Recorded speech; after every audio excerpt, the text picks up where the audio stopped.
রোজকার রান্নার থেকে আজকের recipe lemon rice, heavy tasty. আজ বানাবো লেমন রাইস। তো লেমন রাইস বানাতে লাগবে কারি পাতা, তো লাগবেই।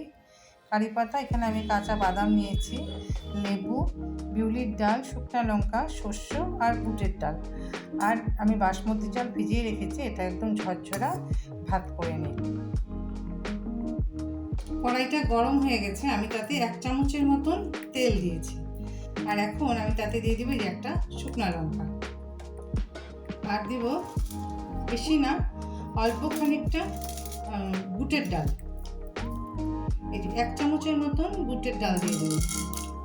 আর দিয়ে দেব ধরো 1 চামচের মতন, এরকম 1 চামচ 1 চামচের 1.5 চামচের মতন বাদাম দিয়ে আমি এটাকে একটু ভাজা করে নামিয়ে নেব। তেলটা গরম ছিল, কড়াইটাও গরম ছিল, এটা ভাজা হয়ে গেছে।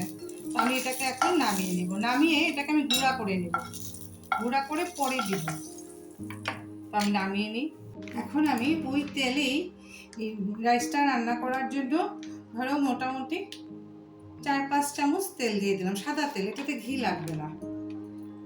তো কড়াইটা গরমই আছে, এখন আমি তাতে দিয়ে দিলাম এই যে শুকনো লঙ্কা, 3টা শুকনো লঙ্কা ফোড়নে দিয়ে দিলাম। আর দিয়ে দিব বুটের ডাল, এই যে 1 চামচের মতন বুটের ডাল ফোড়নে দিয়ে দিলাম। আবার 1 চামচের মতন বিউলির ডালও দিয়ে দিলাম। আর দিয়ে দিব বাদাম, বাদাম যত বেশি দাও ভালোই লাগে, খারাপ লাগে না। বাদামও দিয়ে দিলাম। দিয়ে আমি এখন সর্ষা এরকম 1 চামচ সর্ষা দিয়ে দিলাম ফোড়নে। এটা কিন্তু ফোড়নের উপরেই বেশ, আর মানে এটা ফোড়নের উপরেই ভালো লাগে, কারণ এখানে কোনো গরম মশলা ঘি কিছু পড়ে না, তো এটা ফোড়নটা ভালো হলেই ভালো লাগে। এখন আমি লাস্টে দিয়ে দেবো কারি পাতা, এই খানিকটা ধরো 15-20টার মতন কারি পাতা দিয়ে দিলাম। আর দিয়ে দিব হলুদ, 1/2 চামচ হলুদ দিয়ে আমি এটাকে একটু ফোড়নটা একটু সুন্দর বানাবো। তো এই যে ফোড়নটা ভাজা ভাজা হয়েছে, শুকনো লঙ্কাগুলো ভাজা ভাজা হয়েছে। এখন আমি ভাতটা দিয়ে দিব। এই যে আমি ভাতটা করে রেখেছি, এই যে বাসমতি চালের রাইসটা করে রেখেছি, এটা আমি দিয়ে দিই।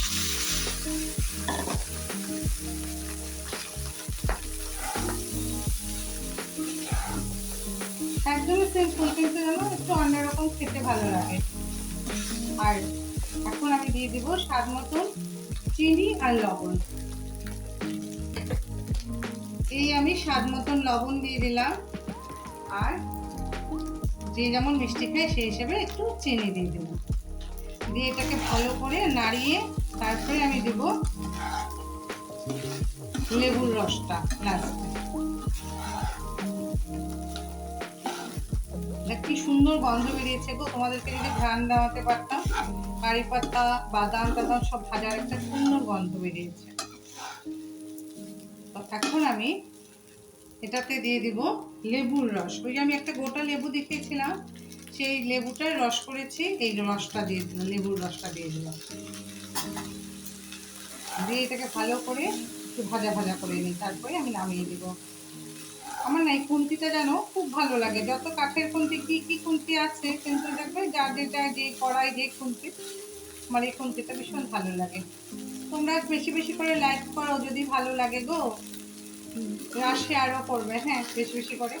তোমরা তো করছোই, তোমাদেরকে তো আমি অশেষ ধন্যবাদ জানাই গো, তোমরা এত সাপোর্ট করছো, তাও বলছি। মানুষের পেট ভরে না দেখবে যতই হোক, তাই বলছি। তো এই আমাদের হয়ে গেল লেমন রাইস। এখন আমি এটা ঢাকা দিয়ে স্ট্যান্ডিং টাইম রেখে দেবো। যে এখন আমি ঢাকা দেওয়ার আগে এই যে আগে যে ভেজেছিলাম বাদাম, বুটের ডাল, কিছু শুকনো লঙ্কা, এই গুঁড়াটা এখন আমি লাস্ট ফিনিশিংয়ে দিয়ে দিলাম। এতে একটা সুন্দর গন্ধ হয়। তো ঢাকা দেওয়ার আগে এই মশলাটা দিয়ে একটু নেড়ে চেড়ে ঢাকা দিয়ে রেখে দেবো। তবেই আমাদের হয়ে গেল লেমন রাইস। এই আমাদের লেমন রাইস কমপ্লিট হয়ে গেল।